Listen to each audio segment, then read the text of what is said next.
Bonjour, bienvenue au Centre Grâce Vérité, l'école du royaume des cieux par le Saint-Esprit. Que Dieu vous bénisse pour votre présence. Nous prions. Père, merci pour ce temps de partage, cette étude qui va nous éclairer tous, qui va nous instruire, qui va ouvrir notre intelligence pour pouvoir régner dans ton royaume, pour pouvoir être encore agréable à toi, parce qu'en ce moment-là, nous marcherons réellement dans les pas de la foi. Merci, ô Père, au nom de Christ Jésus. Et merci, Père, parce que par ton Esprit Saint, les extrémités de la terre aujourd'hui écoutent ton message, écoute le message de Jésus-Christ, écoute les saluts que tu as disposés pour tous les hommes. Que ceux qui n'ont jamais donné leur cœur à Jésus-Christ soient visités, soient touchés aujourd'hui au travers de cette étude biblique. Voilà, Amen. Nous allons chanter pour toujours. La parole de Dieu est établie dans mon cœur, dans ma vie. Voilà, c'est cette parole, alléluia, qui me fait régner par la foi en Jésus-Christ, parce que cette parole est la vérité. Nous allons chanter.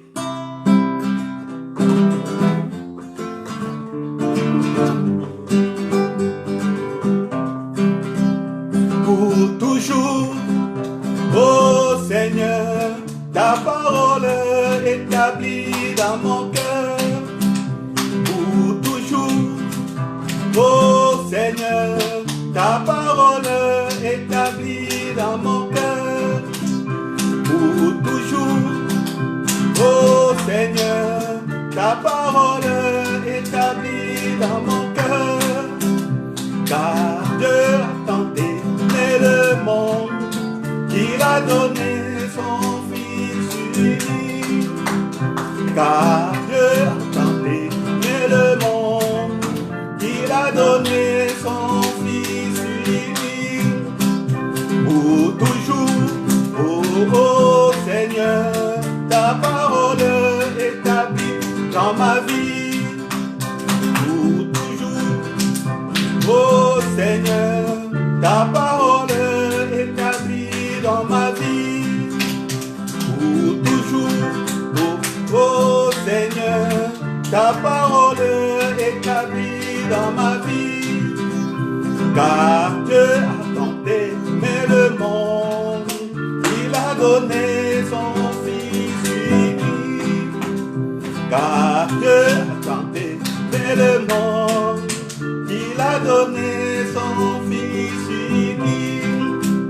Pour toujours, ô Dieu, ta parole établie dans ma vie.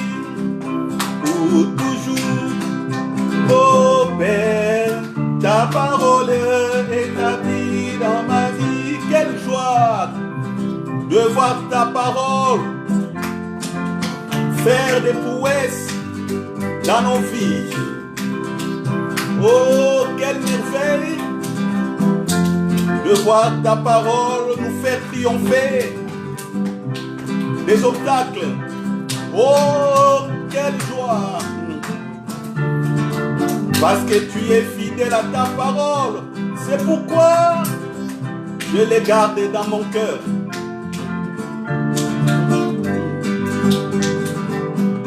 Pour toujours,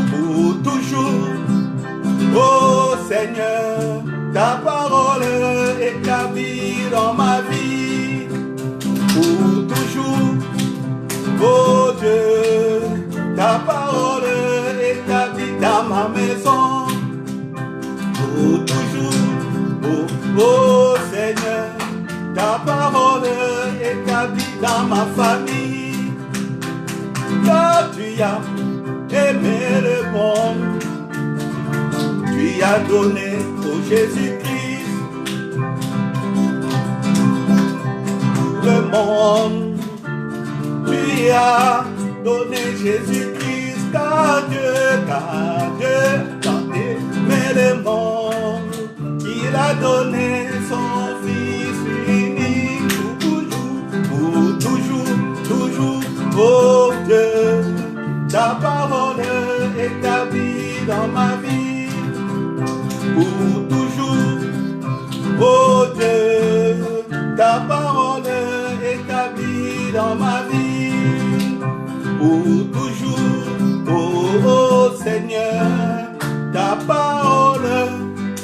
établi dans nos cœurs. Merci les chars de feu, que Dieu vous bénisse. Alléluia, gloire au Père, gloire à Jésus-Christ, gloire au Saint-Esprit. Voilà.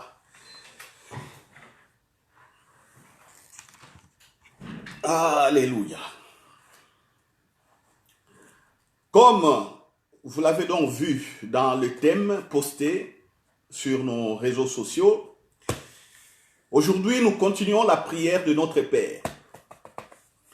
La prière que Jésus a enseignée à ses disciples. Bon, évidemment, le titre, que cache cette prière? Parce que c'est une prière que nous connaissons depuis que nous étions petits, nous l'avons récitée à des milliers de fois, mais bon, on doit comparer aussi nos vies par rapport à la prière. Vous savez, quand nous prions, nous sommes en directe relation avec notre Père.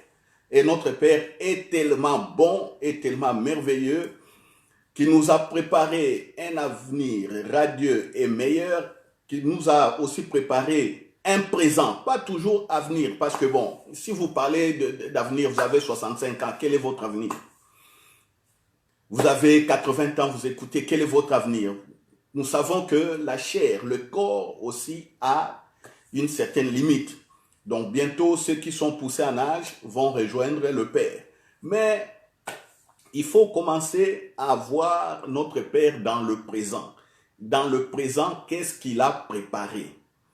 Voilà. Donc il n'est pas toujours le Père des promesses non réalisées, mais il est le Père d'accomplissement. Alléluia, alléluia. Voilà. Prenons donc tous nos Bibles. Nous sommes dans Matthieu chapitre 6, à partir du verset 5 et suivant. Mais aujourd'hui, nous verrons le verset 11. Donc je récite donc la prière, je relis plutôt la prière de notre Père. Voici donc comment vous devez prier. Verset 9. Notre Père qui est aux cieux, que ton nom soit sanctifié, que ton règne vienne, que ta volonté soit faite sur la terre. Comme au ciel, donne-nous aujourd'hui notre pain quotidien. Pardonne-nous nos offenses, comme nous aussi nous pardonnons à ceux qui nous ont offensés. Ne nous induis pas en tentation, mais délivre-nous du malin, car c'est à toi qu'appartiennent dans tous les siècles le règne, la puissance et la gloire. Amen. Jésus a donné cette leçon donc à la montagne devant une foule de gens. Mais dans Luc chapitre 11, verset 1 à 4, on voit qu'un disciple l'approchait pour dire « Ô maître, enseigne-nous comment prier » parce que Jean-Baptiste a enseigné aussi à ses disciples comment prier. Et Jésus leur dit « Voilà comment vous prierez ». Mais bon, quand on regarde le parcours de la vie de Jésus, parce que c'est lui notre modèle central, c'est lui qui est donc notre référence. Lui-même, on ne le voit pas faire cette prière plusieurs fois. On dit simplement qu'il est parti prier et quand on voit quand il sort de la prière, on voit des résultats spectaculaires. Et quelque part aussi, le voyant prier, par exemple, dans Jean 17, il ne cite pas notre prière. On voit qu'il s'adresse directement au Père pour nous. Dans le mont Gethsémane, avant qu'il soit arrêté, on voit Jésus prier en disant que non, Père, c'est que ta volonté soit faite. Si ce n'était que ma volonté, en tout cas, et loin de moi cette souffrance que je vois arriver. Voilà, mais je me tiendrai là, j'obéirai à ta volonté. On ne le voit pas faire des récitations et des récitations et des récitations. Vous voyez? Donc, le prenant comme modèle, nous devons savoir qu'est-ce qu'il a caché ici. Et sachez ce que je vous dis toujours. Avant la résurrection de Jésus, tout était énigme. Tout était parabole. Même les prophètes qui ont prophétisé ne savaient pas exactement ce qu'ils disaient. La Bible dit, ils voyaient le Messie venir par des révélations. Et ils ont voulu participer même à cette période. Quand on lit Luc chapitre 10, on le voit. Jésus dit, même les prophètes et les rois ont désiré voir ce que vous voyez. Désiré voir quoi? Désiré voir donc de tels petits pépins. Voilà, on va donc continuer. Aujourd'hui donc, c'est la troisième partie. Donne-nous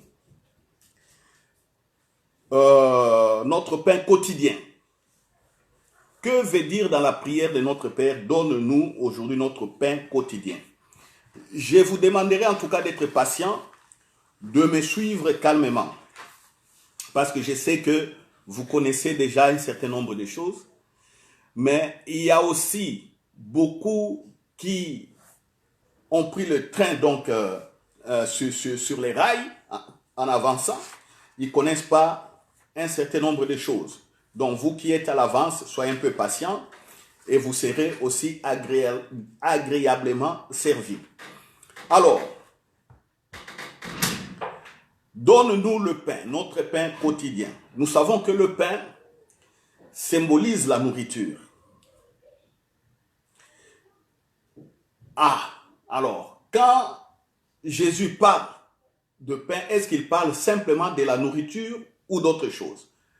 Évidemment, nous progressons, nous dirons que c'est nos besoins aussi. Donc, au-delà de la nourriture, nous voyons nos besoins, les vêtements, avoir les maisons, avoir des vies stables, avoir et avoir.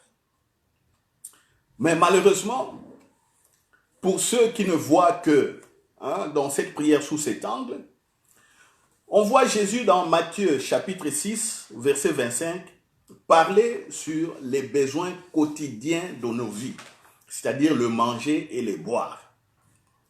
Avoir une vie stable, avoir une vie équilibrée, une vie, je dirais, avec tous les besoins, en tout cas essentiels, satisfaits.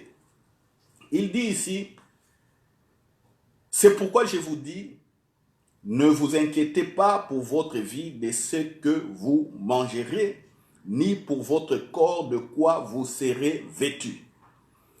Il poursuit donc dans Matthieu 6, verset 30, il dit, si Dieu revêt ainsi l'herbe des champs qui existe aujourd'hui et qui demain sera jetée au four, ne vous vêtira-t-il pas à plus forte raison, gens de peu de foi? Ne vous inquiétez donc point et ne dites pas que mangerons-nous, que boirons-nous, de quoi serons-nous vêtus, car toutes ces choses, ce sont les païens qui les cherchent. Votre Père Céleste sait que vous en avez besoin. 33, il conclut en disant, cherchez premièrement le royaume et la justice de Dieu, et toutes ces choses vous seront données par-dessus. Ne vous inquiétez donc pas du lendemain, car le lendemain aura soin de lui-même, à chaque jour suffit sa peine. Voilà. Donc, s'il s'agit simplement de prier tous les jours parce que vous manquez, je ne sais pas, du travail, vous manquez, vous désirez vous marier, vous désirez des enfants, vous désirez que vos projets réussissent, vous avez des business, vous voulez des promotions dans le travail, vous voulez augmenter vos revenus, les salaires, je ne sais pas, et tout le reste, besoin de guérison, besoin de ceci, de cela. Jésus dit, le Père sait de tout cela. Il ne faut pas vous inquiéter de cela. Mais si vous comprenez le royaume, le règne, comment fonctionne le règne, tout ce reste-là vous sera accordé. Donc, ici au niveau du pain quotidien, on a donc un petit problème. Le petit problème, c'est que si on s'y attelle, on se positionne, on se cramponne, les yeux bandés sans révélation, chaque jour à chercher, à prier, à intercéder vigoureusement et sérieusement, rien que pour ça, on est déjà à côté de la plaque. À côté de la plaque.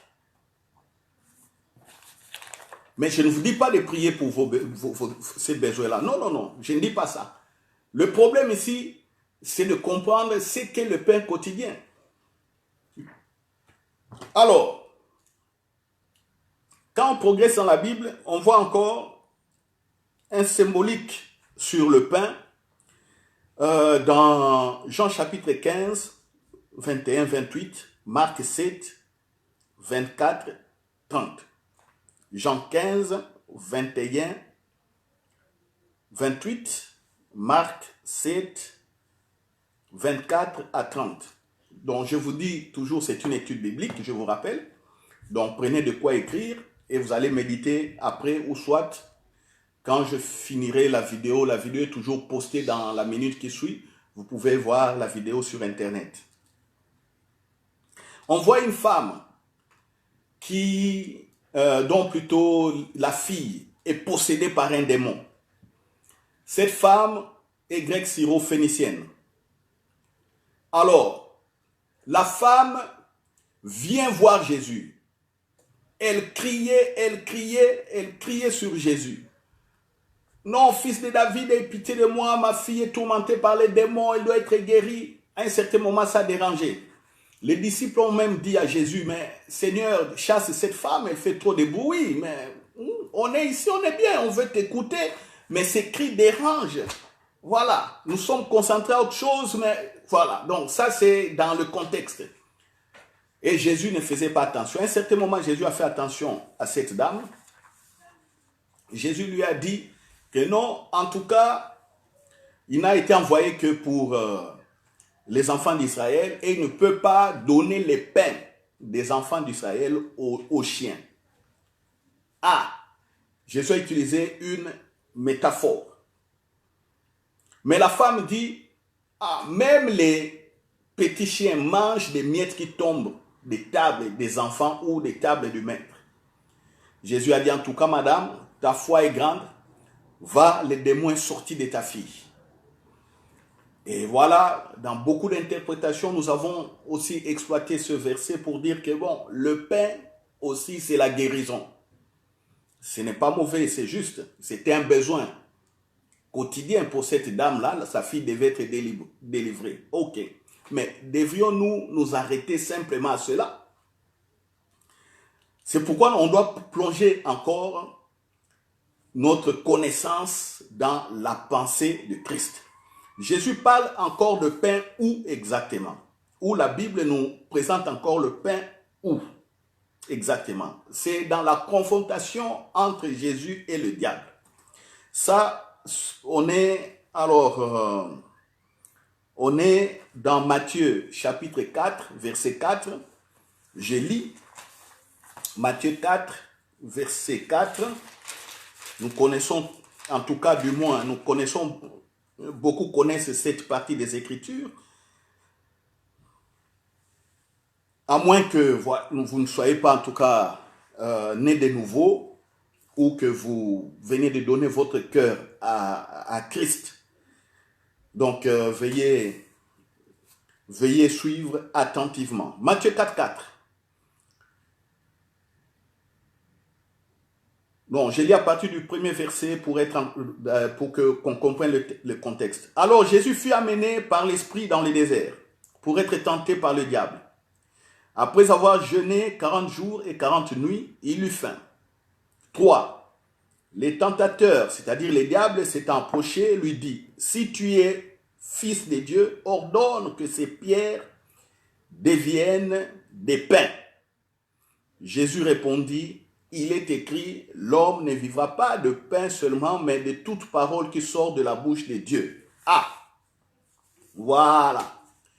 L'homme ne vivra pas donc de pain seulement, pain fait avec le blé, mais il vivra de toute parole qui sort de la bouche de Dieu. Ah, alors si nous avons compris, cela voudrait dire que tous les jours, nous devons chercher à recevoir une parole exacte pour notre vie. Je vous pose la question, et moi-même je me pose la question. Avez-vous reçu aujourd'hui, en vous levant, une parole claire pour votre vie? Vous verrez que beaucoup auront du mal à répondre à cette question. Certains diront, oh oui, j'ai lu, par exemple, dans les lecteurs de la Bible, il y a des versets qu'on a déjà arrangés, chaque verset pour un jour. Mais moi, je réponds, est-ce que ce verset que vous avez lu aujourd'hui, le matin, en vous réveillant, correspond-il à votre besoin exactement? C'est ça la question qu'il faut se poser. D'autres ont reçu au travers de WhatsApp des messages d'encouragement, des prières, hein, des exhortations, des choses comme ça. Est-ce que cela, en tout cas, correspond-il exactement à votre besoin de ces jours? Voilà. Donc, on commence à voir que ça tangue, ça commence un peu à vaciller. Ça commence à vaciller. Alors, comment ferons-nous pour entrer dans cette compréhension de ce que les pains quotidiens? Voilà. C'est là où nous progressons. Donc, dans notre étude, nous voyons encore Jésus se présenter lui-même comme étant le pain de vie. Ah, là, nous sommes maintenant dans Jean, chapitre 6, versets 28 et 67. Lisons Jean chapitre 6. Prenons donc nos Bibles, nos stylos et nos cahiers.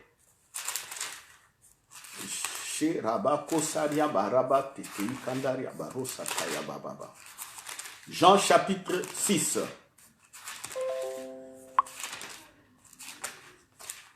Voilà, ma Bible elle est neuve. Donc les feuilles sont accolées les unes des autres. Donc quand je dois chercher un verset, il y a encore des feuilles qui sont qu'il faut séparer. C'est pourquoi ça peut prendre quelques fractions de secondes. Voilà, Jean chapitre 6, versets 28 à 67. On voit un groupe de Juifs poser la question à Jésus. Ils lui dirent, que devons-nous faire pour accomplir les œuvres de Dieu? Jésus leur répondit, l'œuvre de Dieu, c'est que vous croyez en celui qui l'a envoyé. Quel miracle fais-tu? Donc, lui dirent-ils, afin que nous le voyions, que nous croyions en toi. Ça, c'est la deuxième question. Jésus répondit, non, il continue plutôt, que fais-tu? Nos pères ont mangé la manne dans le désert, selon ce qui est écrit. Il leur donna le pain du ciel à manger. 32. Jésus leur répondit, en vérité, je vous l'ai dit, Moïse ne vous a pas donné le pain du ciel, mais mon Père vous donne le vrai pain du ciel. Car le pain de Dieu, c'est celui qui descend du ciel et qui donne la vie au monde. Ils lui dirent, Seigneur, donne-nous toujours ce pain. Jésus leur dit, je suis le pain de vie. Celui qui vient à moi n'aura jamais faim et celui qui croit en moi n'aura jamais soif. Alléluia. Alléluia. Donne-nous notre pain quotidien. Le pain de tous les jours. Le pain présent. Le pain actuel. Il est, en tout cas ici à Bruxelles, 20h27. Je sais que dans d'autres parties du monde, en Amérique, si vous faites -6, -5, chez certains, il est 14h27 ou 15h27. Chez d'autres encore, à l'extrême, ils peuvent être à 12h27. Ceux qui sont à l'extrême, quand on commence à aller à l'est, Kenya, ils sont déjà à 21h30. On va vers les Érythrées, Éthiopie, ils sont à 22h30. Et quand on va vers la Chine, eux, je pense, ils sont déjà à 5h du matin, donc ils nous précèdent. Alors, quel est ce pain quotidien qui va traverser toute la surface de la terre, qui va être au-dessus des fuseaux horaires? Vous voyez, nous sommes limités. Hein? Nous sommes limités dans les temps et dans l'espace. Dans les temps, on est à des fuseaux horaires différents. Dans l'espace, certains sont en Europe, certains sont en Amérique, certains en Afrique, certains en Océanie ou en Asie. Mais Jésus dit, le pain quotidien, le pain présent ici à 20h29 actuellement, c'est le même pain présent à 5h30 à l'extrême est, c'est le même pain présent aux Brésiliens ou aux Argentins. Il dit que c'est lui. Il dit que c'est lui. Alors, si c'est lui, que devrions-nous faire? Est-ce que d'abord vous l'acceptez? Parce qu'ici, le texte que j'ai lu, les Juifs, ceux qui étaient là, donc à la synagogue de Capernaum, ça s'est passé à la synagogue de Capernaum, le lieu de rassemblement des Juifs. Aujourd'hui, bon, les églises sont en confinement, par exemple ici en Belgique. Dans d'autres pays, il y a déjà des confinements. Les gens commencent à fréquenter les églises. Cette discussion, donc, c'est fait dans un lieu de rassemblement des chrétiens. Imaginez-vous que vous soyez pasteur, apôtre, frère ou évangéliste, ou frère ou sœur. Simple. Bon, mettons un peu les titres de côté, parce que les titres, tantôt, ça embrouille. Quand on commence à parler des apôtres là, les autres, ça trouble les autres. Nous sommes tous égaux, comme frères et sœurs. Mais chacun a un appel particulier. Donc, on se met tous sur le même pied d'égalité maintenant. Imaginez-vous maintenant que nous sommes en train de faire ces partages dans un endroit, église et bâtiment. Est-ce que vous croyez déjà que Jésus est le pain de vie? Ça, c'est la première question qu'il faut se poser.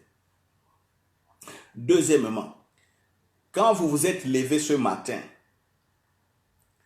peut-être vous avez cherché une parole actuelle, que Dieu, que le Saint-Esprit vous parle. N'oublions pas que c'est le Saint-Esprit qui nous parle.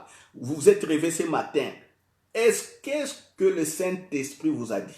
Est-ce que vous êtes réveillé simplement avec des cauchemars?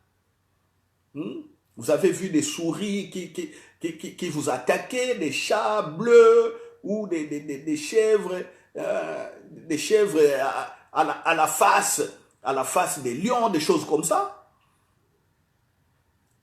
Voilà. Est-ce que vous êtes réveillé avec quelle parole? Si vous n'avez rien reçu, il ne faut pas être triste.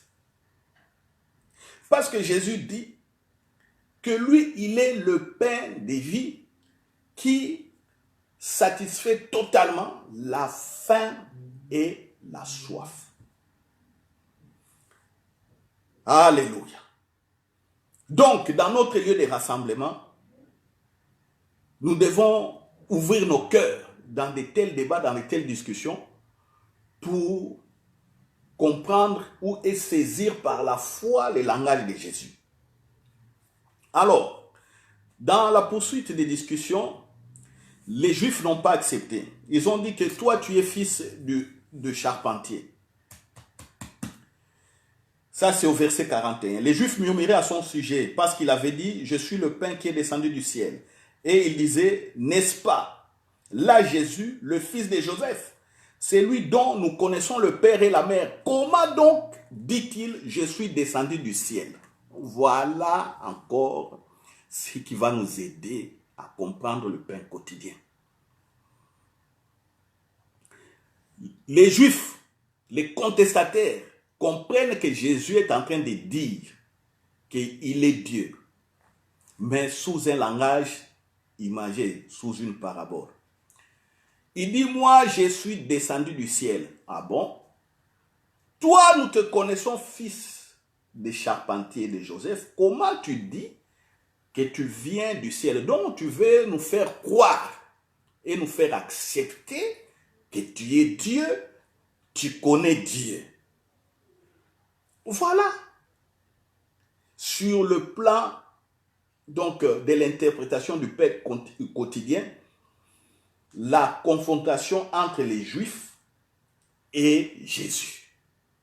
Mais Jésus n'a pas relâché, il ne s'est pas désisté. Quand vous lisez la suite, vous verrez qu'il continuait à confirmer qu'il vient du ciel, c'est-à-dire il vient de la présence du Père, et que si vous mangez son corps et que vous buvez son sang, vous aurez la vie et vous n'aurez plus soif.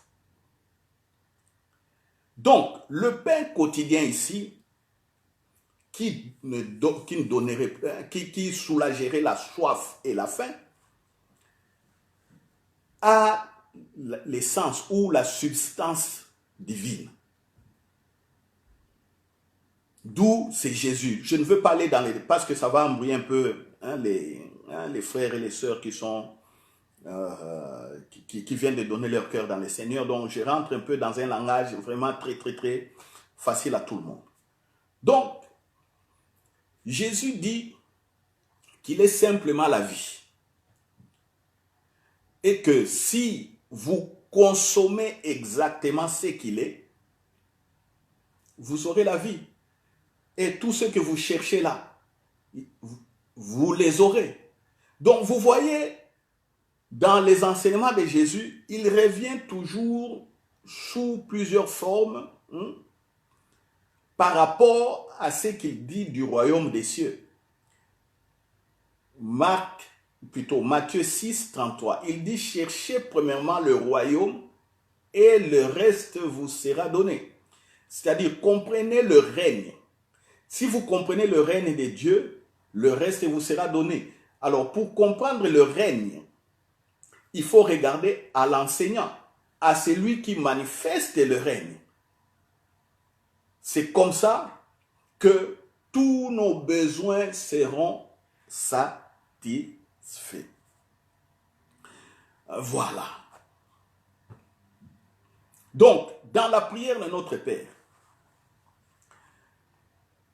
oh, donne-nous notre pain de ces jours. Est-ce qu'il faudrait prier comme ça ou réciter cette prière toujours de cette façon? N'oubliez pas, prenez bien Luc chapitre 11, versets 1 à 4. Le disciple avait dit à Jésus, enseigne-nous à prier. Enseigne. Donc, si nous devons nous limiter simplement à lire et à réciter, là, ce n'est pas un enseignement. Ça, on est dans une poésie. On est dans une poésie. Voilà. C'est donc un enseignement. C'est ce que nous sommes en train de voir. Et par ricochet, si nous disons toujours que donne-nous notre pain de ces jours, cela veut dire ceci en réalité. En réalité, le faisant comme ça, c'est dire que Jésus n'est pas venu, c'est chercher un autre Messie. Alléluia. C'est là où j'ai dit, dans les vidéos précédentes, la mort de Jésus a déchiré les voiles du temple en deux. Dieu le Père s'est donné aux hommes. Le Saint-Esprit aussi est venu de manière permanente pour nous. Et il nous qualifie comme étant des fils de Dieu parce que nous sommes nés de nouveau. Jésus nous a insufflé le Saint-Esprit pour que nous soyons fils de Dieu. C'est Jésus qui l'a fait. Après quoi? Après la mort et la résurrection. Après quoi? Après que le voile ait été déchiré de haut en bas. La terre a tremblé et voilà, par le sang de Jésus, Dieu est devenu disponible. Quand Jésus dit qu'il est le pain quotidien et que vous ne comprenez pas qu'il est le pain quotidien, vous récitez croyant avoir des besoins, croyez avoir la réponse toujours à vos requêtes de prière, le pain quotidien aujourd'hui, oh, ma voiture doit sortir des garages, réparer l'argent, tout ça. Pain quotidien aujourd'hui, oh mon frère, je cherche, je sais pas, à faire voyager ou la paix pour mon frère, ma soeur. Pain quotidien, c'est quoi? Non, ce n'est pas ça. Ce n'est pas ça. Le pain quotidien est déjà arrivé. C'est comme ça, quand on dit que ton règne vienne, j'ai dit non. Le règne aussi est déjà arrivé et établi. Nous sommes dans le royaume. Je vous donne déjà un verset pour ceux qui doutent encore. Quand vous lisez, le Saint-Esprit me dit de vous donner ce verset, allez vérifier. Philippiens chapitre 3, verset 20. Paul dit que nous sommes citoyens des cieux. Donc nous sommes des citoyens du royaume des cieux. On vous dit que vous êtes citoyens du royaume des cieux. Vous êtes dans les règnes. Citoyens du royaume des cieux. Comment vous allez encore chercher le règne? Vous êtes déjà dans ce royaume. Vous voyez les contradictions ou l'ignorance. C'est que l'ignorance produit. Que ta volonté soit faite sur la terre comme au ciel. J'ai montré que la volonté de Dieu est faite par révélation par rapport au Saint-Esprit. Mais si vous continuez à réciter, c'est comme si Dieu n'a jamais rien fait. C'est normal, cette prière-là, avant la mort et la résurrection de Jésus, la manière telle que Jésus l'avait présentée, avait un sens pour ceux qui étaient là, mais pas pour nous. Pour nous, les nés de nouveau, pour nous, les fils et filles de Dieu, pour nous, les citoyens du royaume des cieux, ça n'a plus un sens. Alors, il faut aller maintenant dans la profondeur, dans l'enseignement pour savoir, au-delà de ces paroles, qu'est-ce que je tire comme héritage, comme richesse, comme trésor. Alléluia. Alléluia. Voilà maintenant la deuxième étape de ce que cache cette prière. La première étape, nous voyons que le pain quotidien, c'est Jésus. Ce n'est pas nos besoins, c'est Jésus. C'est Jésus-là qui répond par son sacrifice et sa résurrection, qui répond à nos besoins. D'abord, c'est lui-même. Il était devant la foule, il s'est présenté lui-même comme Messie et Sauveur. Voilà, le Saint-Esprit me met encore des paroles. Comment que quelqu'un peut prier? Donne-nous aujourd'hui notre pain quotidien. Et puis tu termines ta prière en disant, oh, merci Jésus, au nom de Jésus. C'est des contradictions et des contradictions. On en parlera un bon jour, de telles contradictions, de telles terminaisons de prières. Parce que quand on prie, on dit au nom de Jésus. Peut-être tu pries déjà en Jésus-Christ, mais tu pries au nom de Jésus. Mais tu es déjà en Jésus. Voilà des formules qui troublent les chrétiens aujourd'hui. S'il ne termine pas sa prière par au nom de Jésus, il croit qu'il n'a rien fait. Donc, on va voir maintenant la deuxième partie sur ce que cache cette prière. Là, on rentre dans Matthieu 4,4. Rentrons un peu dans ce que Jésus avait déclaré au diable. Matthieu 4, 4. Le diable tente Jésus. Si tu es fils de Dieu, ordonne que ces pierres deviennent des pains. Jésus répondit, il est écrit, l'homme ne vivra pas de pain seulement, mais de toute parole qui sort de la bouche de Dieu. De toute parole qui sort de la bouche de Dieu.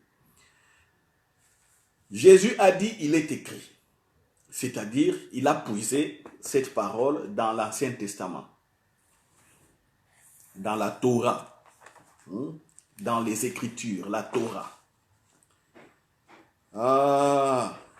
Prenons Deutéronome chapitre 8. On va voir un peu ce qui est écrit dans Deutéronome chapitre 8. Pour ceux qui ne savent pas, prenez votre Bible. Au tout début, il y a les livres de Genèse. Après, c'est les livres d'Exode. Après Exode, c'est Nombre, Lévitique et puis Deutéronome. Non. D'abord, Lévitique, j'ai interverti l'ordre. Lévitique, Nombre et puis Deutéronome. Voilà, pour être un peu rigoriste. Voilà, certains diront, comment pasteur tu changes l'ordre des livres de la Bible comme ça. Si nous comprenons que la parole est esprit et vie, il n'y aura plus d'ordre. Ici, à respecter la parole, devra sortir simplement comme ça et apporter la vie. Alléluia, dites amen là où vous êtes. Voilà, Jésus donc a pris Deutéronome chapitre 8. Nous lisons à partir du premier verset, nous allons lire les 4 premiers versets. Moïse dit aux enfants d'Israël ceci, aux 12 tribus. Parce qu'il faisait un rappel de tout ce qui s'est passé en Égypte jusqu'au moment où il devait rentrer à Canaan. Donc Moïse faisait un peu un rappel. Tous ces rappels-là, donc, c'est le livre de Deutéronome. Il dit au verset 1, « Vous observerez et vous mettrez en pratique tous les commandements plutôt que je vous prescris aujourd'hui, afin que vous viviez, que vous multipliez et que vous entriez en possession du pays que l'Éternel a juré de donner à vos pères. »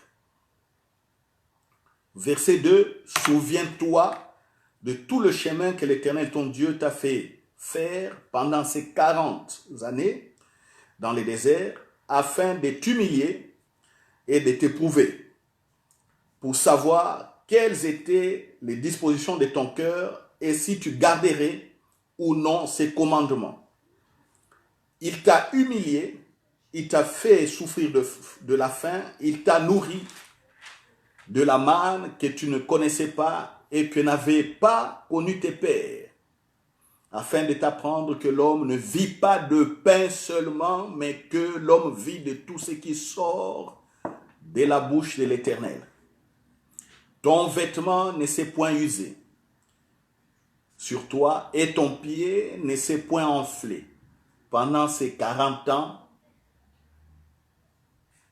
Reconnais donc 5 en ton cœur que l'Éternel ton Dieu te châtie comme un homme châtie son enfant. Amen. Voilà. Jésus prend par révélation cette partie des Écritures. Donc c'est ce qu'il disait à la foule. Il dit, ne vous inquiétez de rien. Comprenez le règne. Si vous comprenez le règne, tous vos besoins sont satisfaits. Et Deutéronome, c'est exactement ce que Israël a vécu lors du traversée du désert, avant de rentrer à Canaan. Les 40 ans qu'ils ont fait dans le désert. Le Père Dieu leur a donné la manne. Ils ont mangé la manne, de la manne.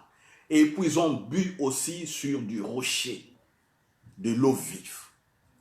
Leurs vêtements n'étaient point usés. Ils avaient les mêmes vêtements. Les pieds n'étaient pas enflés. Ils n'ont pas souffert de cette longue marche dans le désert. Le soleil ne les a pas brûlés, ne les a pas détruits, ainsi de suite. C'est la même chose. La pensée de Jésus et la vie du peuple d'Israël ici, dans le désert. La même chose. Dieu, par Moïse, manifeste son règne. Les gens n'ont pas soif et faim. Et Jésus vient dire, si vous comprenez le royaume des cieux, vous n'aurez pas soif et faim. Alors, qu'est-ce qui est capital ici? Comme Jésus est le pain quotidien, nous allons comprendre ce que Moïse a dit aux enfants d'Israël au verset 2. Qu'est-ce que Moïse leur a dit au verset 2? Deutéronome 8, verset 2. Souviens-toi de tout le chemin que l'Éternel ton Dieu t'a fait faire pendant ces 40 années dans le désert. Moïse leur dit, souvenez-vous des exploits de Dieu dans ce désert. Souvenez-vous des exploits de Dieu au sortir de l'Égypte. Souvenez-vous même que certains de vos pères sont morts dans le désert parce qu'ils n'ont pas cru. Ils n'ont pas cru la parole de Dieu. Ça n'a été que Josué et Caleb qui étaient restés sur le 12 espions et la nouvelle génération que vous êtes. Toutes les personnes qui étaient âgées, adultes de l'époque de 20 ans et au-dessus, tous sont morts dans les déserts. Il a dit, mais vous là-bas, vous qui êtes là, regardez comment il vous a gardé en vie. Vous n'avez jamais été malade, vous avez toujours été en bonne santé. Sa gloire était sur vous comme une nuée. Le jour pour vous donner la fraîcheur dans les déserts, la nuit c'était une lumière qui était sur vous pour que les ténèbres ne viennent pas vous envahir. Comme ça, vous avez mangé, souvenez-vous de cela. Ah bon, parallèlement maintenant, on rentre dans la prière de notre Père.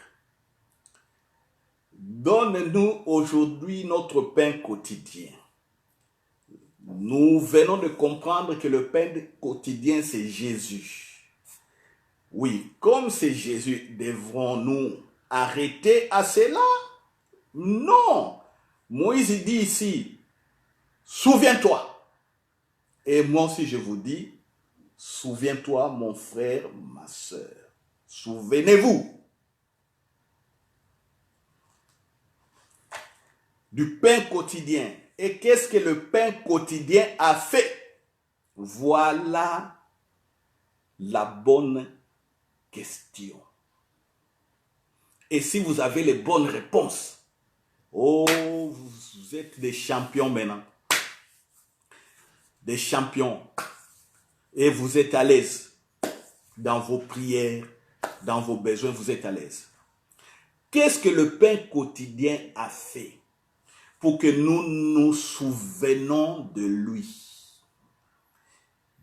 Qu'est-ce que Jésus a fait pour vous, pour moi, pour que ensemble nous nous souvenons de lui?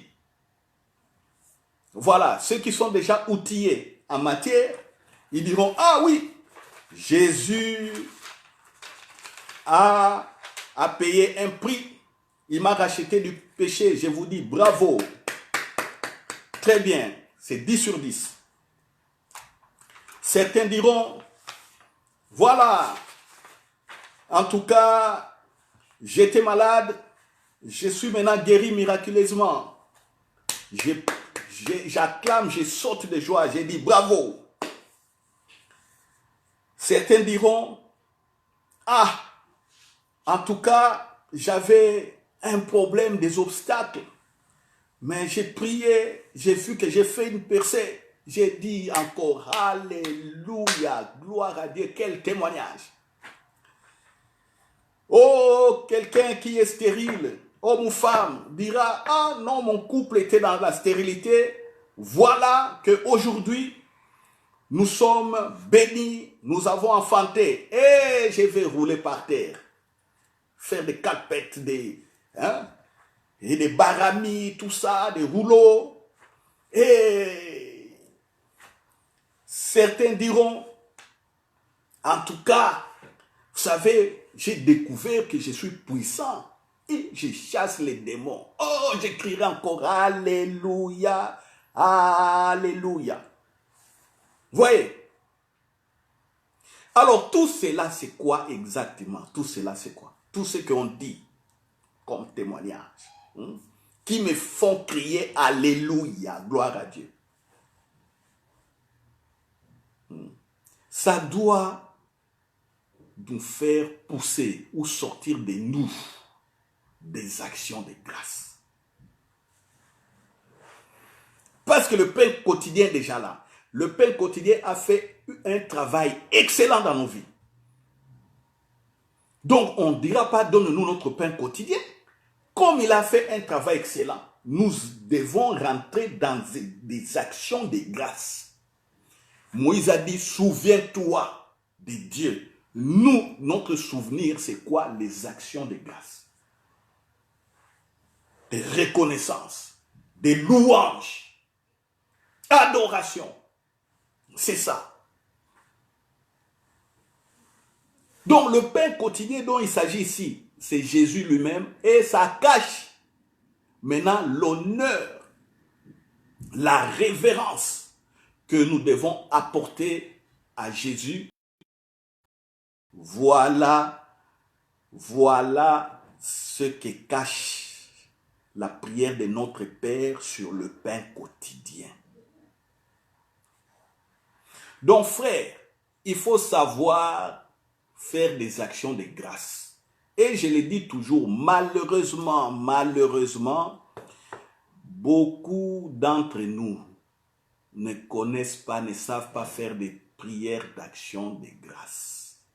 Ils sont dans les requêtes, ils sont dans les demandes, ils sont inquiets, ils se tourmentent jour et nuit. La seule action de grâce qu'ils savent, c'est simplement, ah, je suis bien réveillé. Oh Dieu, merci. Merci pour le souffle de vie. Merci. Ah, je suis en bonne santé. Mais nous savons, quand la santé commence à grincer, quand le corps n'arrive plus à suivre, les actions de grâce sortent difficilement de nos lèvres. Vous souffrez pendant longtemps dans le chômage, dans la pauvreté, les actions de grâce. Et pour les donner, c'est un problème. Vous voyez? Donc cela veut dire simplement on n'a jamais compris les règnes. C'est pourquoi on est dans cet état. Il faut savoir faire les actions de grâce. Par rapport à quoi? Par rapport à l'amour du Père. Il a aimé le monde, il a donné Jésus-Christ pour nous sauver. Il ne faut pas oublier ça dans les actions de grâce. 2. L'action de grâce, c'est quoi? Nous étions séparés du Père. Maintenant, nous sommes dans sa présence. Il faut savoir dire merci, je suis dans ta présence. Je vis dans ta présence. Je ne quitterai plus jamais ta présence. 3. Action de grâce, c'est quoi? C'est la protection. Beaucoup pensent que c'est leur prière qui les protège. C'est faux. Si vous pensez que c'est vos prières qui vous protègent, d'abord vous priez mal. Vous ne connaissez même pas tout ce que nous voyons ici petit à petit. Vous ne connaissez pas les règnes. Celui qui ne connaît pas les règnes ne sait pas prier, ne sait pas rentrer en dialogue avec le Père. Et puis vous dites que non, vous croyez que c'est votre prière qui vous a protégé. Même si vous avez écouté un tel témoignage, je ne suis pas contre ces témoignages, mais ce qui vous protège d'abord, c'est la grâce par le sang de Jésus. Vous avez des anges qui vous protègent. On oublie tout cela. Et puis voilà, comme des bêtises qui sont passées ces derniers temps sur Internet, quelqu'un fait enregistrer un message comme quoi les 8 ou les 10 ou les 11 mai, il y aura des vents ici en Europe. Il faut que les gens prennent de l'huile d'onction, qu'ils mettent sur des portes parce que Satan a libéré un démon. Oh! Non. Une de mes soeurs, une de mes filles spirituelles, me l'a envoyé, je l'ai calmée. J'ai dit, ma fille, calme-toi. Parce qu'elle voulait être sûre. Parce que comme ça circulait sur le WhatsApp, ça commençait à perturber les gens. Je lui ai dit, ma fille, tu n'as pas besoin de prendre de l'huile et de oindre tes portes pour éviter que les démons rentrent. Non. Ton corps est le temple du Saint-Esprit. Vous voyez, une fausse prophétie. Et il y en a plein sur les WhatsApp, les YouTube, des messages que vous envoyez. Avant d'envoyer les messages, je vous donne un conseil. Avant d'envoyer les messages, de distribuer comme ça des prières longues, des trucs longs, des commentaires, il faut les décortiquer par la révélation. Et je vous annonce déjà beaucoup de prières qu'on se fait envoyer sur le WhatsApp. 85% sont des fausses prières qui contredisent l'œuvre de Jésus. Vous pouvez commencer à lire la prière est bonne, mais au milieu là, la personne n'a jamais compris l'œuvre de Jésus. Il crie des choses bizarres. Et vous pensez que de telles prières sont exaucées quand vous dites une chose et son contraire à la fois. Et les gens commencent à balancer ça sur le WhatsApp, à embêter tout le monde. Vous surchargez les téléphones inutilement des gens. Il faut arrêter ça. Cherchez à prier vous-même ou composez vous-même une bonne prière. Vous envoyez aux gens. Arrêtez de prendre des prières des inconnus que vous ne connaissez pas. Ça vient de l'Afrique, ça vient je ne sais pas où, Amérique ou quoi. Des personnes qui ne connaissent pas le règne et qui embrouillent tout le monde dans les réseaux sociaux. Et on est obligé d'effacer, les téléphones deviennent lourds, on est obligé d'effacer des fichiers, des trucs comme ça. Arrêtez ça. Oh. La protection nous est garantie. Rendez grâce pour la protection. Rendez grâce pour la protection. La guérison, on a en Jésus-Christ. Rendez grâce pour la guérison. Jésus dit, tout ce que vous demandez en priant, croyez que vous l'avez reçu. Quand il dit croyez que vous l'avez reçu, là on est dans, écrivez Marc chapitre 11, versets 23-24. On est dans Matthieu 21, verset 22. Il dit tout ce que vous demandez en priant, croyez que vous l'avez reçu. Quand Jésus te dit déjà, crois que tu as reçu, qu'est-ce que tu dois faire? Si pas les actions de grâce. Mais on verra les gens, au lieu de faire les actions de grâce, ils sont là sur le même sujet. Ils continuent. Oui, parce que dans Ésaïe, Dieu a dit intercédons ensemble dans Ésaïe. Intercédons ensemble. C'est pourquoi. Non. Jésus est plus que Ésaïe. C'est vrai. Intercédons ensemble. Quand tu pries là, tu ne pries pas seul, tu pries avec le Saint-Esprit. D'ailleurs, donc, c'est des gens qui ont mal compris, même intercédons ensemble. Nous lisons dans Romains chapitre 8. Prenez Romains chapitre 8. Je ne veux pas me contredire avec Ésaïe, sinon vous allez dire, oh non, pasteur, là, mais Ésaïe, mais c'est le Saint-Esprit qui avait prophétisé. Oui, Ésaïe n'a pas tort, mais c'est vous qui n'avez pas compris. Vous n'avez pas compris. Intercédons ensemble, c'est dans Romains chapitre 8. Romains chapitre 8, verset 28. Nous savons du reste que toute chose au bien de ceux qui aiment Dieu, de ceux qui sont appelés selon son dessein, car ceux qu'il a connus d'avance, il les a aussi prédestinés à être semblables à l'image de son fils, afin que son fils soit le premier-né de beaucoup de frères. Voilà, donc j'ai été un peu vite. On recule un peu. 26. Donc, pour comparer par rapport à ce que Ésaïe a dit. Excusez-moi, on retourne à 26. De même aussi, l'Esprit nous aide dans nos faiblesses, dans notre faiblesse, car nous ne savons pas ce qu'il convient de demander dans nos prières. Mais l'Esprit lui-même intercède avec des soupirs inexprimables. Et c'est lui qui sonde les cœurs, connaît la pensée de l'Esprit, parce que c'est selon Dieu qu'il intercède en faveur des saints. Voilà. Ici, on dit que nous intercédons. Le Saint-Esprit intercède déjà avec nous. C'est ce qu'Ésaïe avait dit. Intercédons ensemble. C'est ça. Intercédons ensemble. Je n'ai pas les versets ici. Je vous donnerai aussi les versets d'Ésaïe tout à l'heure. Voilà. Intercédons ensemble. Oh, Rabashata Yakariakatatata. Oh, Rabababa Shekerema Santaïta. Oh, alléluia. Alléluia. Voilà, Ésaïe 43.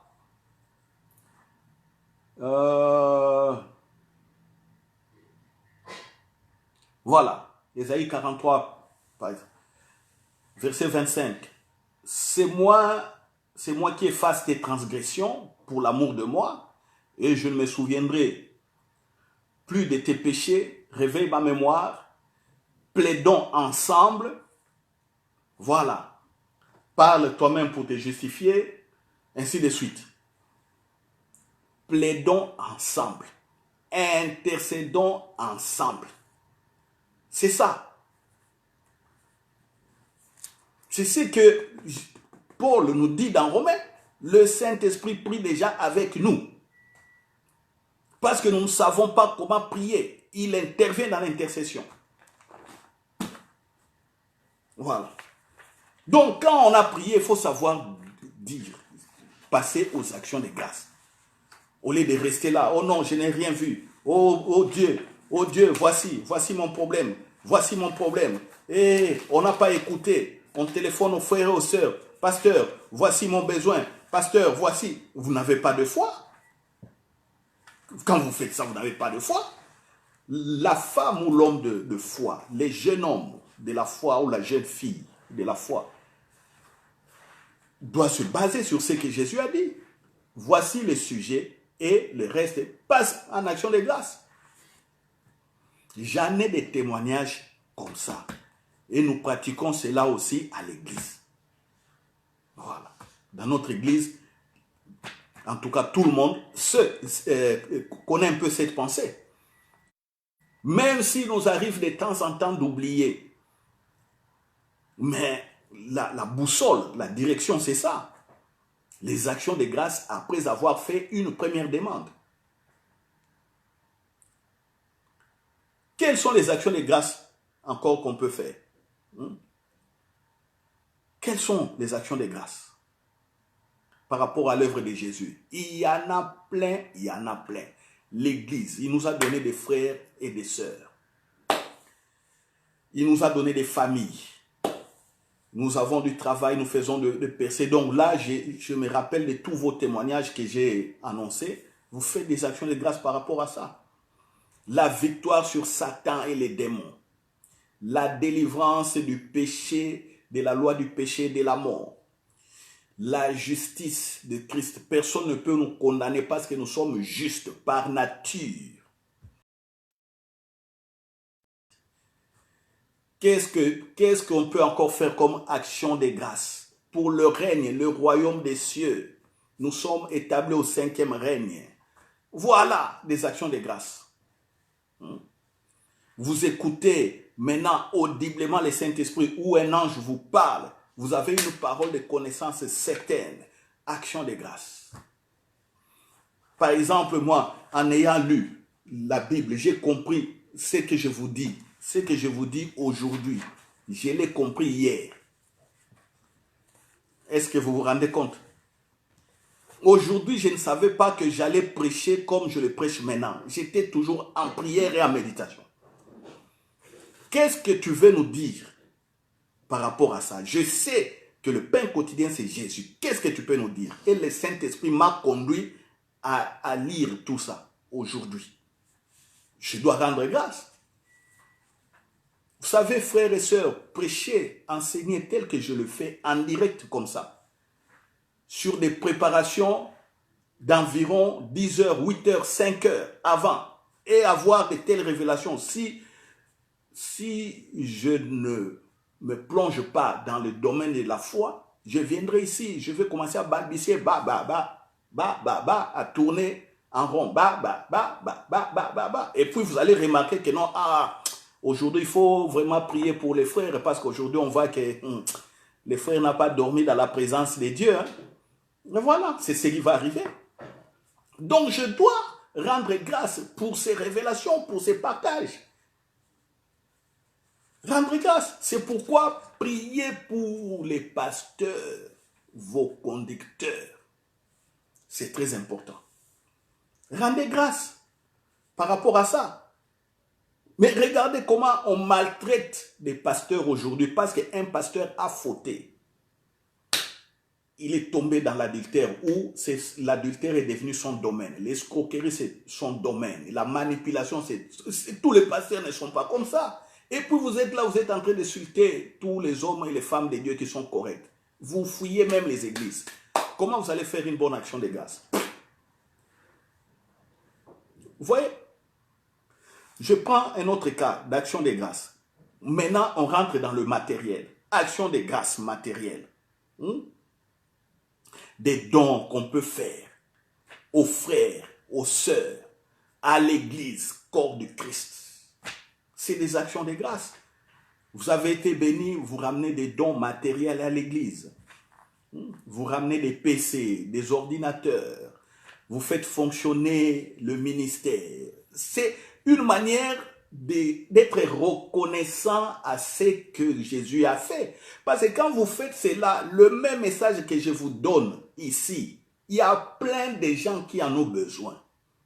Et ce message exige aussi des moyens techniques et des moyens financiers.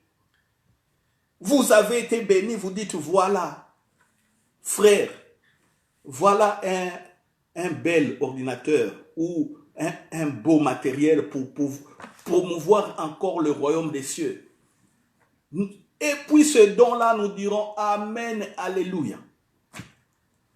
Mais combien pensent à offrir des dons au ministère, à l'église, pour que l'œuvre de Dieu avance? Vous voyez? Si on rentre dans les actions de grâce financières, l'argent, domaine de l'argent, et catastrophe, catastrophe, catastrophe. Je comprends, c'est pourquoi le règne sur le plan financier aussi, ça sera difficile que vous compreniez le règne sur le plan financier. Oui, tout le monde fouille l'évangile de prospérité, je suis tout à fait d'accord. Ce n'est pas que, oh non, voilà, dans une semaine, il y a 7 jours. Voilà, mettez un chiffre 7, vous mettez un chiffre 7. Ajoutez un 0, c'est 0. Faites x2, parce que c'est double semaine, 140. Amenez 140 €, 140 $, vous êtes béni. Ce n'est pas comme ça. Je suis d'accord. Ça, ce n'est pas la bonne manière de faire de Dieu. Ce n'est pas la bonne manière. Beaucoup de gens l'ont fait parce que ils étaient devant ceux qui voulaient, qui voulaient des pains quotidiens, qui voulaient des mariages, qui voulaient des guérisons, qui voulaient du travail, qui voulaient être délivrés des démons, des malédictions. Alors quand on leur dit, venez s'aimer comme ça, vous serez délivrés, ils ont fait. Le pain quotidien a été mal présenté. Mais quand le pain quotidien est bien présenté comme ça, les actions de grâce financières, amenez vos dîmes et les offrandes et les dons financiers dans le corps de Christ. Amenez. J'ai vu que on a crucifié certains pasteurs parce que pendant cette période de confinement, ils ont rappelé simplement aux chrétiens aussi de financer l'œuvre de Dieu. Oh, ces pasteurs-là sont tombés dans des guillotines.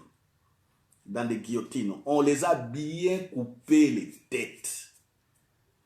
Oh non, vous ne savez pas que nous sommes en temps de souffrance, ainsi de suite. Oh, dans les règnes, on domine. On domine. Vous voyez? On domine, on domine. Celui qui règne ne voit pas l'obstacle devant lui. Celui qui règne, il sait qu'il peut tout en Jésus-Christ. Il fait la percée. Il est au chômage, mais il croit qu'il fait la percée. Son business est dans des problèmes, il croit qu'il va réussir, il va percer. Dans le boulot, il rencontre des difficultés, il sait qu'il va percer. Il sait qu'il va percer.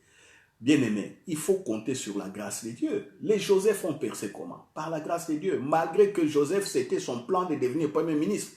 Peut-être pour vous, ce n'est pas le plan de devenir Premier ministre pour vous. Ce n'est pas ça. Mais il y a autre chose. Quand vous comprenez le règne dans la communion avec le Saint-Esprit, et voilà, j'allais encore oublier une action de grâce qu'on doit faire. La communion, la relation avec le Saint-Esprit. Oh, pardonne-moi, Père, j'allais oublier. C'est grave ça. La communion avec le Saint-Esprit. C'est-à-dire que le Saint-Esprit vous accompagne. Il est en vous. Il vous parle. Il vous révèle les mystères. Il envoie des anges pour vous parler aussi. Tantôt, c'est lui-même qui s'adresse à vous. Tantôt, c'est l'ange. Tantôt, subitement, de manière surnaturelle, vous avez une sagesse. Et quand vous parlez, tout le monde écoute, tout le monde comprend. Voilà. Vous donnez des solutions.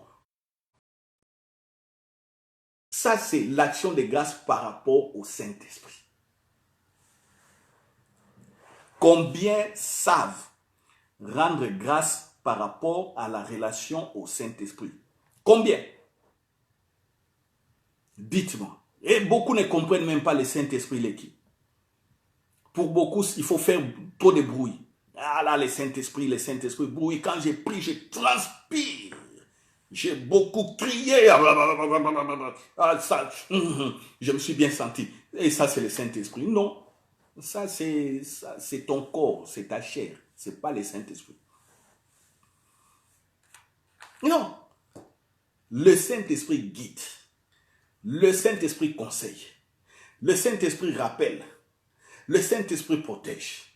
Le Saint-Esprit enseigne les voies de Dieu. Le Saint-Esprit manifeste la puissance. Le Saint-Esprit manifeste le règne. Il dit que le règne là est inébranlable.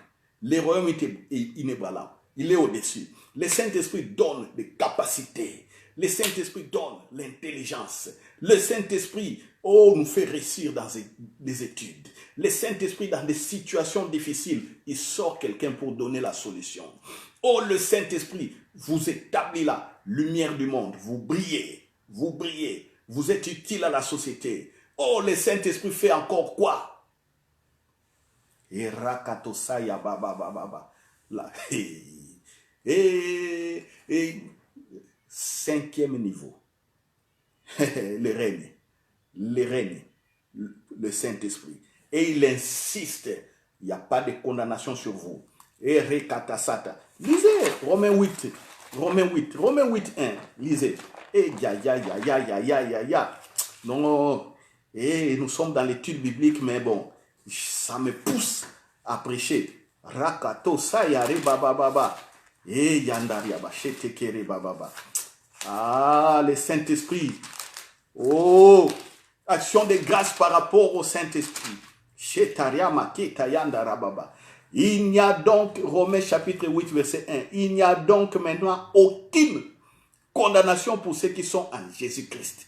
Les péchés anciens sont effacés. La nature qui produisait ces péchés a été crucifiée avec Jésus-Christ. Voilà. En effet, la loi de l'esprit de vie en Jésus-Christ m'a affranchi de la loi du péché et de la mort. Lisez bien. En effet, la loi de l'esprit de vie en Jésus-Christ m'a affranchi de la loi du péché et de la mort. Donc, il y avait une loi du péché. Tout le monde était sous cette loi, subissait la loi avant Jésus-Christ. Personne ne voyait Dieu. Voilà. Personne ne voyait Dieu. La mort régnait. La mort régnait. Mais regarde ce qu'est venu faire le Saint-Esprit.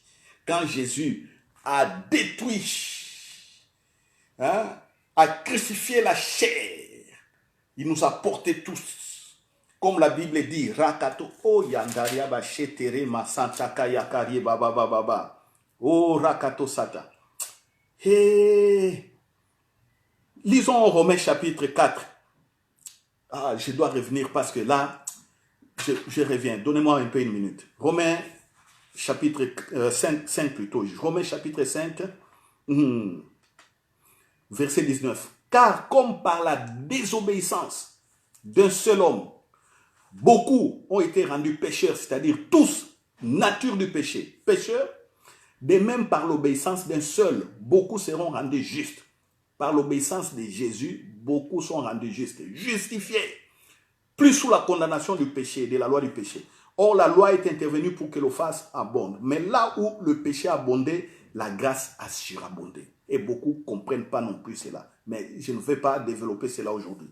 Afin que comme le péché a régné par la mort, vous voyez, le péché, il y avait le règne de péché par la mort. Personne ne voyait Dieu. Dieu est la vie. Personne. Le péché a régné par la mort. Ainsi, la grâce règne par la justice pour la vie éternelle par Jésus-Christ, notre Seigneur. Voilà l'esprit de vie en Jésus-Christ qui a franchi, qui nous libère des condamnations. Oh non, il y a des malédictions des générations sur vous. Vous n'avez jamais compris Jésus.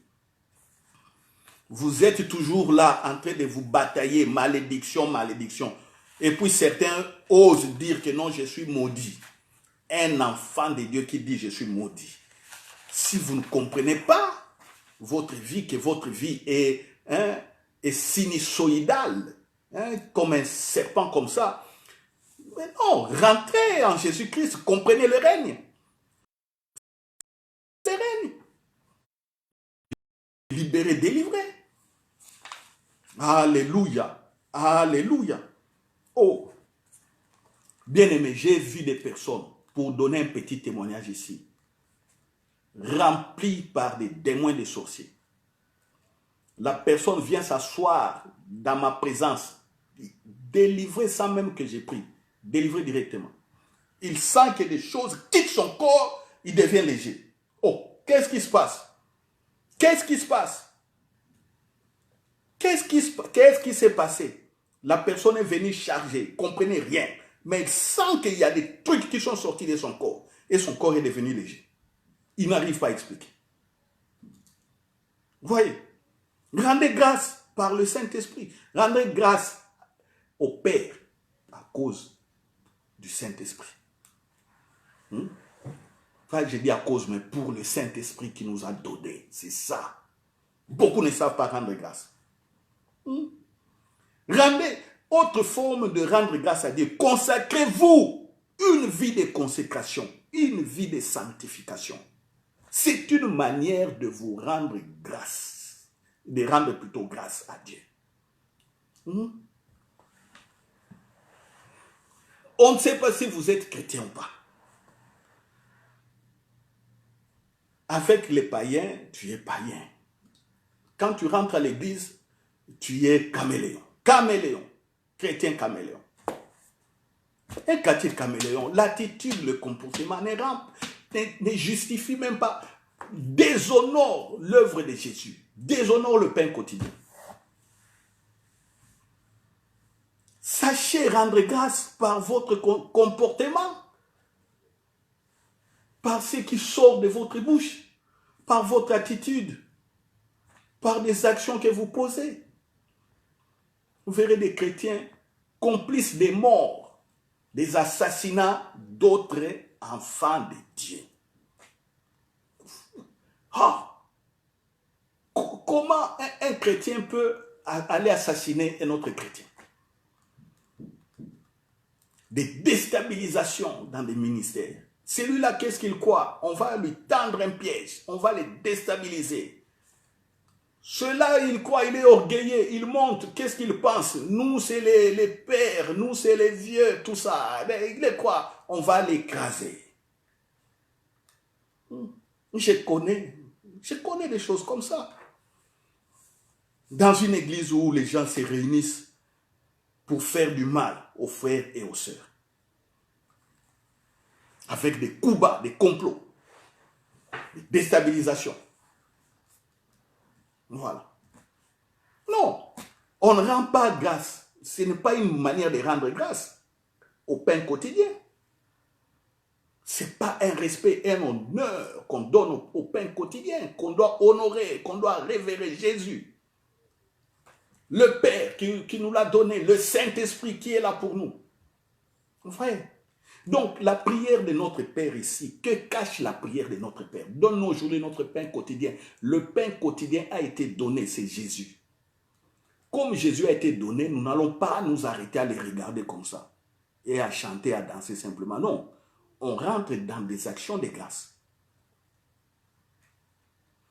Rendez grâce pour la force qu'il nous donne.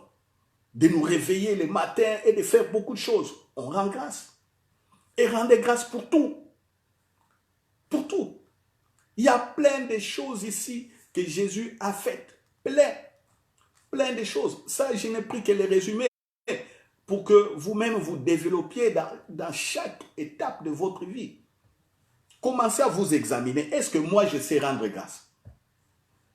Regardez-moi une prière aussi puissante. Regardez-vous vous-même. Savez-vous rendre grâce?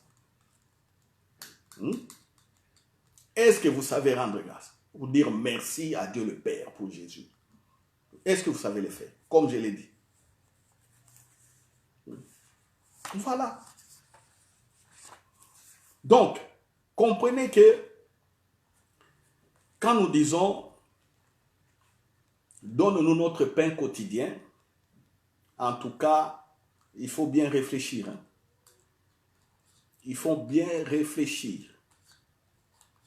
Bien réfléchir. Que ton royaume vienne. Il faut bien réfléchir. Que ta volonté soit faite. Qui va faire cette volonté? Il faut bien réfléchir. Voilà, bien-aimés, ce que j'avais à vous donner. Nous sommes limités par les temps. Il y a encore beaucoup de choses à dire par l'esprit, mais c'est une étude biblique, sinon je vais dériver à la prédication. Mais l'essentiel aujourd'hui, c'est que que vous voyez au travers des Écritures que cette prière-là, au niveau du pain quotidien, nous montre Jésus. Et Jésus nous avait été déjà donné, il a fait son œuvre. On ne va plus continuer à dire, donne-moi les pains là, donne-moi. Non, non, non. On doit aller dans les actions de grâce par rapport à ce que Jésus a fait. Vivons donc notre vie normalement comme des fils et des filles, rendre grâce pour le pain quotidien qui a été donné. Nous n'aurons plus soif, nous n'aurons plus faim des choses de la vie parce que nous sommes comblés par Jésus-Christ. Et tout besoin qui se présente devant vous et qui se présenterait devant vous, sachez que vous avez déjà la réponse. Présentez simplement ce besoin au Père et rentrez en action de grâce. Arrangez votre vie. Consacrez votre vie dans la sanctification.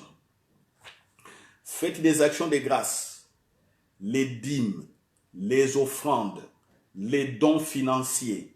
Donnez cela au ministère, à l'Église, pour la promotion du royaume des cieux.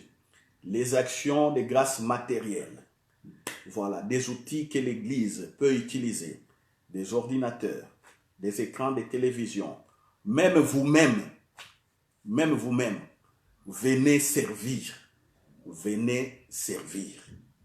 Vous ne savez pas derrière vous ce que Dieu a préparé. Généralement, les ministères, les appels, les projets de Dieu se découvrent dans un milieu où il y a une bonne communion avec le Saint-Esprit.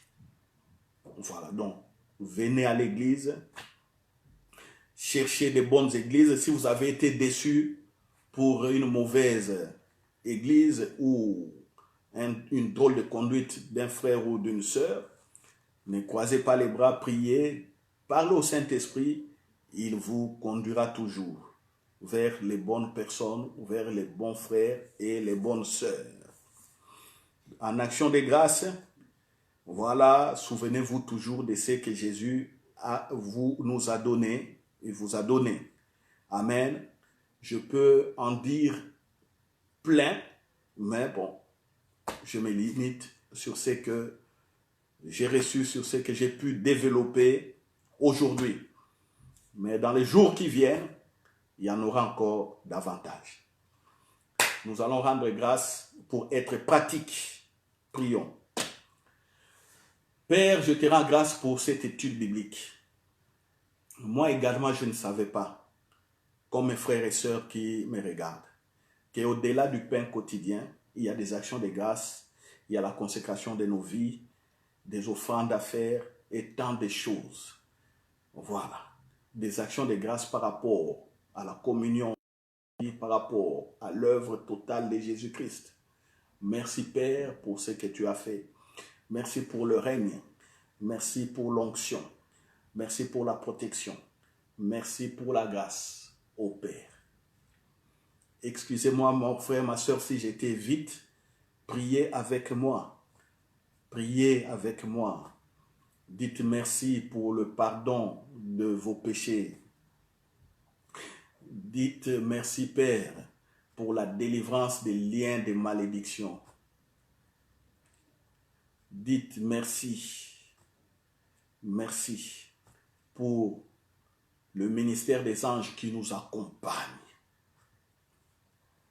Oh, dites merci aussi au Père pour la connaissance que vous avez reçue aujourd'hui. Dites merci pour cette nouvelle connaissance. Ça a boosté votre foi.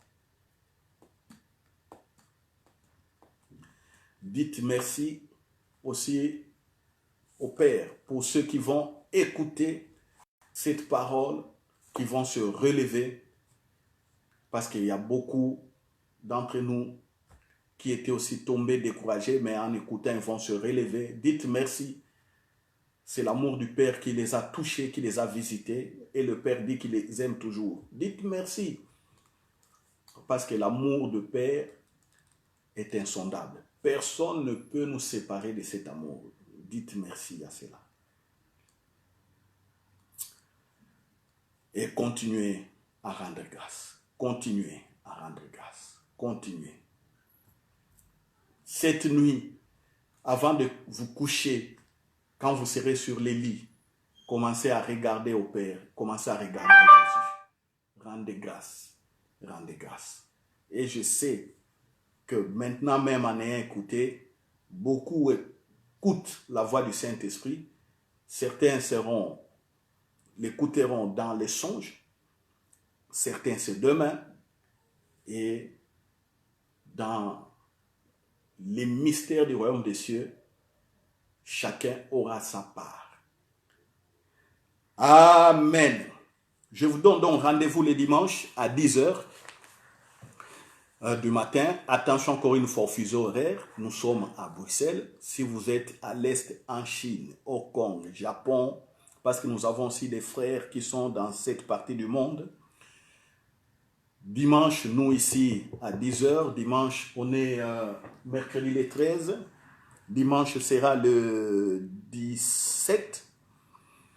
Donc, essayez un peu de vous situer par rapport au fuseau horaire. Vous êtes aux États-Unis, Canada, nous avons des frères là-bas. Essayez également de vous situer par rapport au fuseau horaire. Vous êtes ici à l'Europe centrale, Belgique, France. Nous avons le même fuseau horaire. À Londres, il faut faire -1. Voilà, il y a des frères qui nous écoutent et suivent au Kenya, Tanzanie. Faites toujours +1 ou +2. Voilà, gloire à Dieu. C'est toujours, comme j'ai dit, difficile pour moi de vous quitter. À la fin, je sens toujours l'amour de Dieu qui sort, qui envahit mon cœur, qui sort vers vous. Mais, time is money. Il y a un temps pour partager la parole, il y a un temps pour méditer, il y a un temps pour s'occuper des enfants, il y a un temps pour se préparer pour le travail, pour demain. Il y a un temps pour se préparer à se coucher afin de récupérer la force. Il y a un temps pour tout. Que Dieu vous bénisse. Dimanche à 10 h. Le message est aussi téléchargé pour ceux qui viennent de se connecter. Donc, dans les 1 à 3 minutes, connectez-vous sur notre page Facebook. Vous aurez toute cette vidéo en rediffusion. Amen. Amen. À bientôt.